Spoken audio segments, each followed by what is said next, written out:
आज हर घर में माँ बाप के 3 से 4 बच्चे होते हैं, लेकिन उन बच्चों में मेहनत करने वाला सिर्फ एक बच्चा होगा जो स्वाभिमानी, ईमानदार और कर्मशील रहेगा।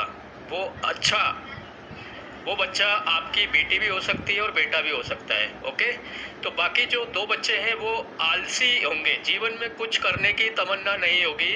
वो बड़े होकर अपने माँ बाप को परेशान करेंगे, वो आलसी होंगे, गलत काम से पैसा कमाने में विश्वास रखेंगे।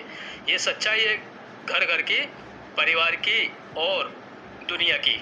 लेकिन वो एक बेटा या बेटी और माँ बाप उनको सुधारने में पूरा जीवन लगा देते हैं। उम्र कहाँ खत्म हो जाती है पता भी नहीं चलता है, लेकिन वो एक बेटा या एक बेटी अपने परिवार का नाम रोशन कर देता है।